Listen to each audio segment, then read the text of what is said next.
This Ronald Reagan interview, and with Nancy too, happened very short time after the assassination attempt on him. He and Nancy invited me to come with my cameras to the private quarters of the White House and do the entire show. Obviously, I was very honored, touched by such an invitation, because it was the first time a sit-down interview like this had been done from the private quarters.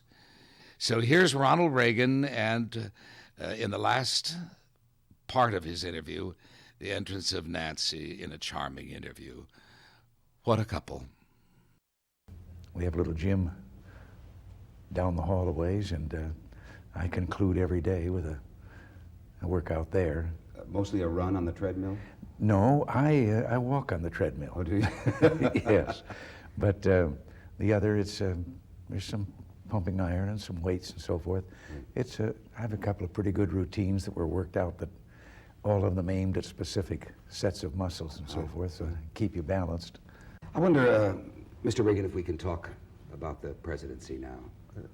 For example, a simple question. Have we seen too many movies, or is there a red phone in your office that you can pick up and Mr. Andropov will pick up on the other side? No. Let me explain how that works. There is a red phone, but that's a secure phone. That means that's a phone that if you want to talk to someone, even right here in town, who also has one like in the State Department, the Defense Department, and so forth, or abroad, it is scrambled so that no one can pick that out of the airwaves and know what you were talking about, listen in on you. But the real hotline that is talked is actually, well, a kind of form of teletype printer. And it is manned 24 hours a day. There is an attendant on that. And what could happen if that were used is that we would be talking by the printed word. I would get on the phone here to that room where that teletype printer is, and my words would go instantly to him, and his would come back to me and be read. They'd be read to each other, and we would talk to each other in that way. Have you ever used it? No. There's never been a call on it or a reason for us to use it back, but we have been in communication. I've been in personal communication with him by the written word, up to and including a letter that I wrote in longhand to him. But there hasn't been any occasion, except that I do know that in both ends of the line, that machine is manned 24 hours a day. In the event that ever the bell rings, We'll answer. Yes. In your first days here in the White House, apropos what you were talking about, the complexities of communications and all of the systems there are here, did anything unexpected ever happen to you? Oh my, yes. I remember one Sunday, we'd been invited to lunch at a well-known journalist's farm down in Virginia. Well, of course, that was still new to us also, that we could walk out the door there and on the south lawn climb in the helicopter and have lunch 35 or 40 minutes later down there. But the big surprise was when we arrived, and our friend was waiting for us, and as we were coming in from the helicopter, walking in to his house, he was telling me about our fellows being there putting in the phones. And I said, "What are you talking about?" Well, he said, "They've been here for a couple of days." He said, "They've put in phones. They say that they can reach anyone in the world instantly." And I said, "You mean for me to just come a half an hour away for lunch? They've got to put in a phone?" He said, "Yes." Well, that was quite a shock. But then he told me that he had kind of challenged our fellows that they couldn't reach anyone instantly anywhere in the world. And they told him, "Name someone." Well, he has a son who was in the Marines and was in guard duty at an embassy in Africa. And they reached him, and his wife got to talk to her son, who she hadn't seen for quite some time. And then he told me, though, that he challenged him. He has another son who was on a destroyer with the 6th Fleet in the Mediterranean, an enlisted man. And he challenged him on that. Well, they had to reply that they couldn't get him because the fleet was on maneuvers. And they said, when the fleet's on maneuvers, only the president can reach them. Well, we went inside, and I met the young man's wife, the one who was on the destroyer, and a lovely young lady, and she hadn't seen her husband for quite some time.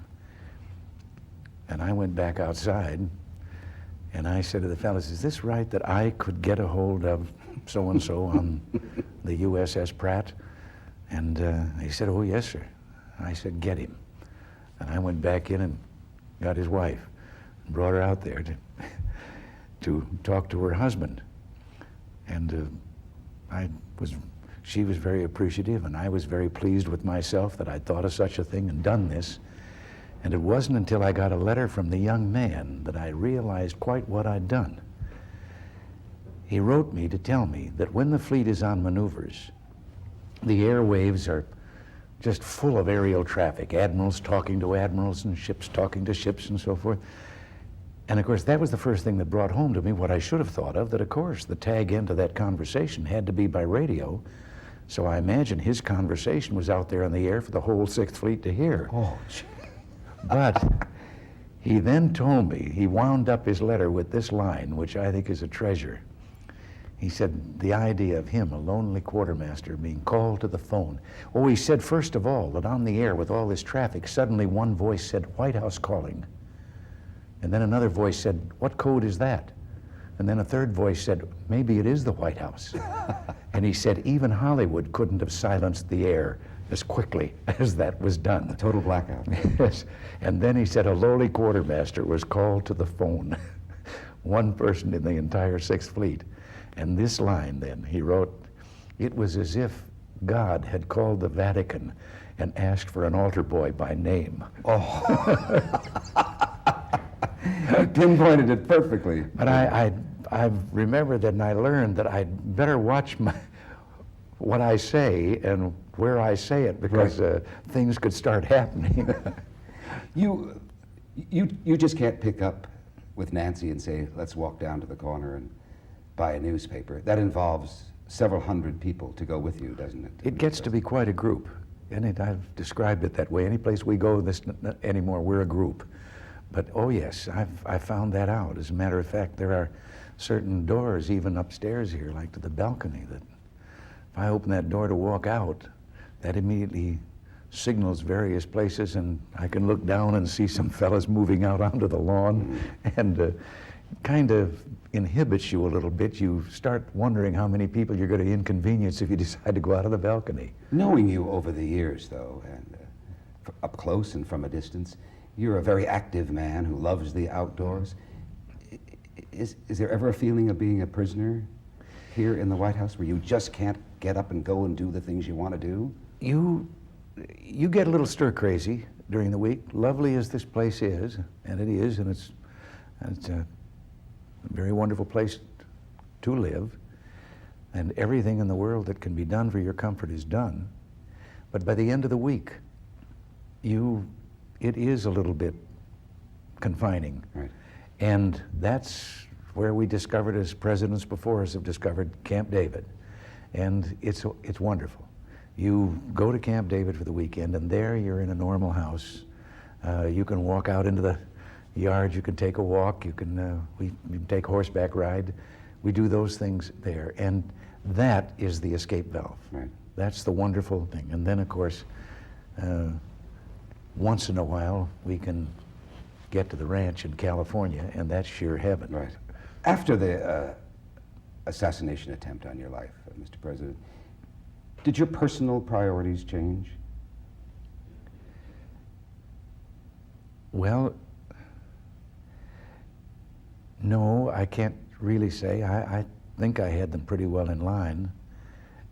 But Merv, if I had to feel, after and as I learned later how close it was, I had to realize that any time I've got left, I owe to him. And now the President's Nancy and our lovely First Lady, Nancy, joins us. Here I am welcoming you to the White House, and you live here and I don't. I think we can see some of the private quarters here. This is the second floor? Second floor.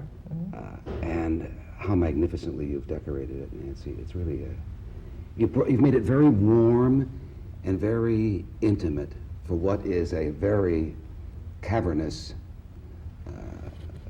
kind of hallway here. And you did it all by yourself with very little because of the fear of the criticism with the economy as it was. How did you do it? Well, I think I got the criticism anyway, but that all seems to have died down through private contributions. But this furniture was all in storage. All of it was in storage. So we didn't go out and buy anything. All we did was restore the pieces that were there and recover the pieces that were there. And they were lovely, lovely pieces. Are there warehouses filled with White House furniture? Well, there's one warehouse that has very little furniture left now. After Nancy got in there, right? So over the years, each First Lady has brought her touch, her taste to the White House. Yes, it's kind of fun to look at the old pictures going back to Hoover and way back. Right. It's fun to look at the different stages. Is the First Lady's job everything you expected, Nancy? And more. And more. And more. And more. It is a job. It is a job, and I didn't expect to be as busy as I am. But the days aren't long enough. I get up early in the morning and I'm going all day long, and I'm going after dinner. Right. And I never seem to get everything done. Merv, I expected what I received my days as governor, every day to get, or every night to get a schedule of what I was going to be doing every 15 minutes for the next day. But I didn't know that she was going to be getting one too. Oh, well, it's quite a different a job than the Well, First then Lady when you of take California. on your own, it took about, well, because of the shooting and so on, it took about a year to find yourself. This is an awesome place to be in. I mean, you can be very blasé about the White House until you have been invited to visit or until you come here. And you are overwhelmed by everything here, the history, the feelings of this great national treasure.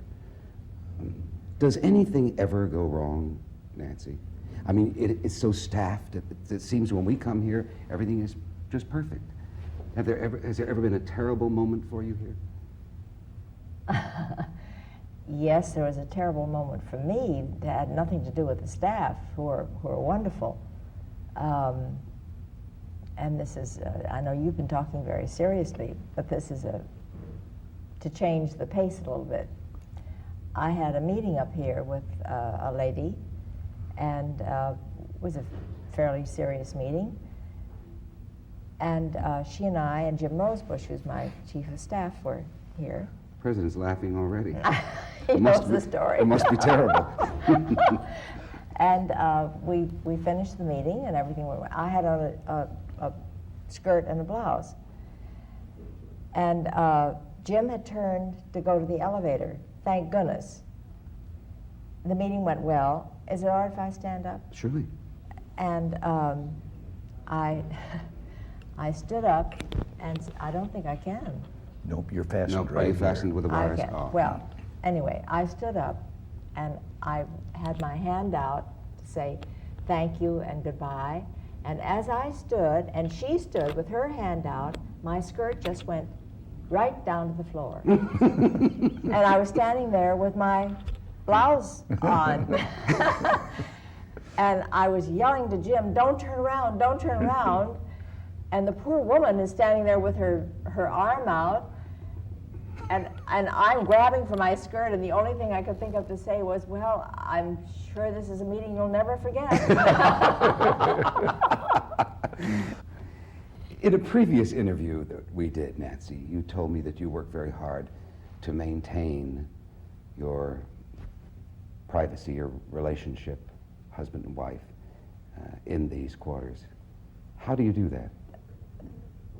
The only way that I know of to handle it is that there are some things I just don't talk about. Right. And there are times you just shut off these private quarters and you're together here. Mm-hmm. Right. And Camp David, I'm sure, has been a blessing Oh, to your marriage, too. oh, it's wonderful. It's wonderful. Could a woman be president of the United States from what you've seen? Well, right now I think it's taken. Right. But eventually, I don't see why not. Mr. President, you have been criticized a lot for not being sensitive to women's issues. Is that a bad rap? That's a very bad rap, and it's probably what we're really have been doing since we've been here is probably one of the best kept secrets in Washington. No administration has ever done as much